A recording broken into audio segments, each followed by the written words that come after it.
Hey guys, it's Miss Smith. This PowerPoint is basically just to try to help you work through what the text is saying about the definition essay. I really enjoy this essay. I think it's a really good one, and it's definitely something that makes you really think about the words that we use.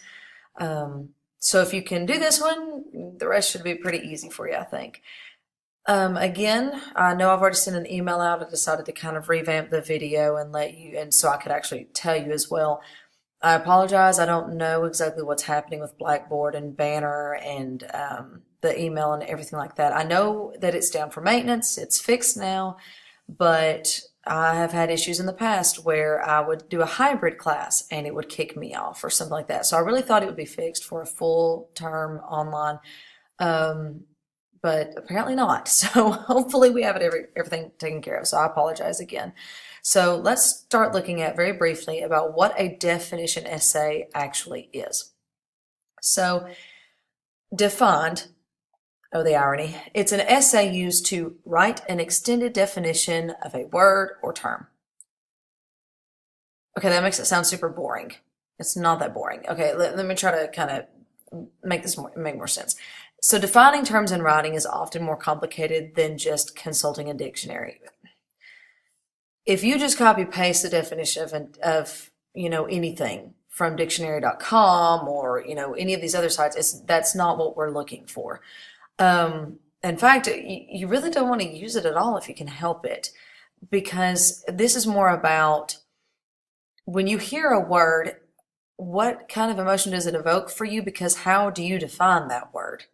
So that's what we're going to look into. So let me give you an example real quick. So we've got word examples. To some, if I say alcoholism, if they have a history of drinking, they may react differently to what that word is defined as than someone who does not have a history of drinking. Or if they have someone who in their family has a history of being an alcoholic, they may define it differently than someone who does not have that. Same thing goes for marriage. If some societies, some cultures, some peoples in general define marriage one way and others define it another, and that's the difference. That's what we're talking about here. Is not marriage based on dictionary.com. I can do that. I can Google that. What I want to know is, can you take a word and then define that word in context? We're not talking about dictionary, we're talking about context, and that may be just life. So debating the definition of a word or term might have an impact on your relationship or your job, or it might simply be a way to understand an unfamiliar phrase in popular culture or a technical term in a new profession. The Xerox copier meant something completely different in the 80s compared to how it is defined now.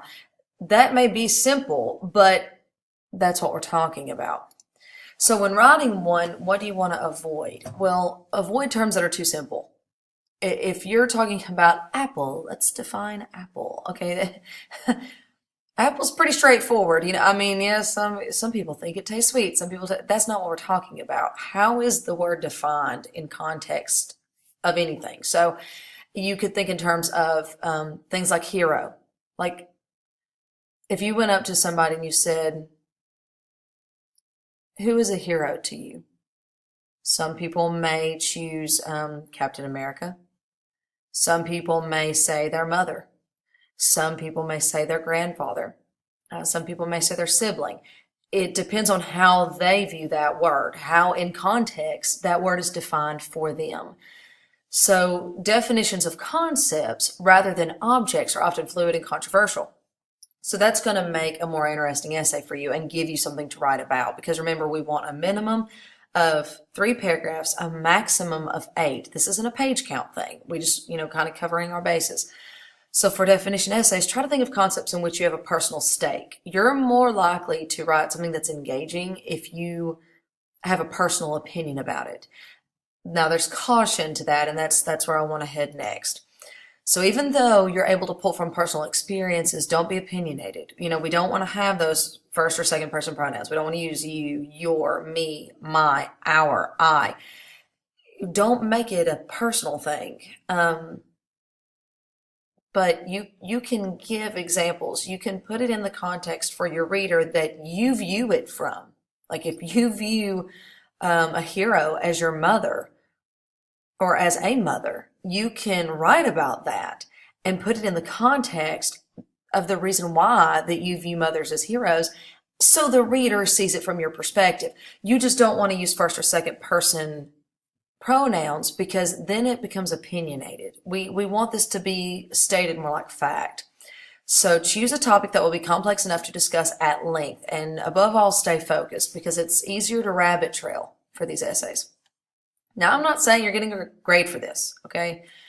I am not demanding that you do it, but I know from doing this before and from writing a definition essay for myself, this exercise is really helpful. So if you want to do it, awesome. It may be what you use for your essay. This can be like a brainstorming, so keep that in mind. So let me read it to you and you just kind of follow along on the screen. So to help you get on the right track, you can do a quick write about a time in your own life in which the definition of a word or the lack of a definition caused an argument. So if we want to get targeted, we can say, all right, when have we had an argument, an issue with an argument, right? Your term could be something as simple as the category of an all-star in sports, or how to define a good movie, or it could be something with higher stakes and wider impact, such as political argument. Explain how the conversation began, how the argument hinged on the definition of the word, how the incident was finally resolved. You don't have to write a giant essay about this. You could just simply brainstorm it, outline it. I mean, it's not really intended to be anything complicated or crazy. But this is something that I have done myself, and I find it very helpful. So if you want to do it while you're not getting a grade for it, maybe you use this kind of strategy to do your brainstorming. So the structure, and I'm almost done. The structure, the definition essay opens with a general discussion of the term to be defined. Basically, we want to make sure that your purpose and audience, right? It's number one. So you can use your definition of the term as your thesis. For hero, maybe your definition of a hero is someone who is nurturing, caring, puts others above themselves, and therefore they are the perfect, that's the perfect description of a true mother. Something like that. And then the rest of the essay should explain the rationale for your definition. Dictionary definition is limiting. So, unless you're specifically addressing it, don't use it, so that towards the beginning, just avoid using that completely. Instead, consider the context in which you're using the word.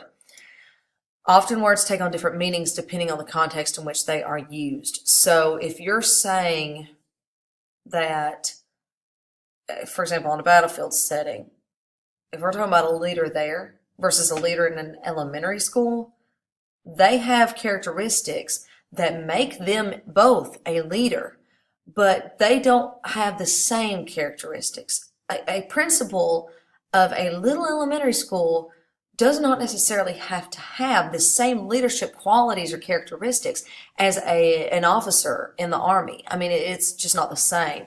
If a context is missing from the essay may be too short and the main points may be vague and confusing because it won't give us a strict way to go. So view the example essay in your textbook for more structural ideas. Word of caution. The textbook does mention, have a paragraph per descriptive piece. So, if you're saying that a hero for you is somebody who is nurturing, and then one of the paragraphs will be just solely about nurturing. That is going back into that 3-point thesis that we want to avoid. They're not talking about a thesis that does that. They're saying if you want to guide it that way, you can focus in and make your essay more cohesive and lengthy by saying, okay, here's this description, here's the definition, and here's the paragraph describing that adjective. I'm not saying you can't do it. I'm saying to me that's more difficult, but to each his own. So finally, basically what I've done is I've set up a discussion board. And I want you to answer the question there. I gave you just sort of prompts, and I want you to cover those basically in your post. And then respond to at least 2 peers. I know, trust me, I've taken online classes as a student before. I know that the discussion boards and replying gets a little crazy, but the main purpose in that is to make sure that, someone may put something up And then you reply to it and they realize, okay, maybe I wasn't clear.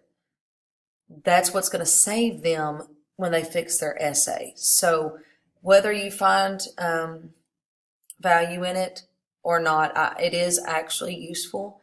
And I want to continue doing that, here and there to kind of help that grow. So that's it. I don't want to keep it too long. It's about 10 minutes, but maybe that helps explain this a little bit better. And again, hopefully we are on track and we are good. We're almost done with the semester, guys. This is week 4. And realistically, this class is only 7.5 weeks. So bear with me because this research essay that's coming up is really going to hit hard if you're not kind of watching. So,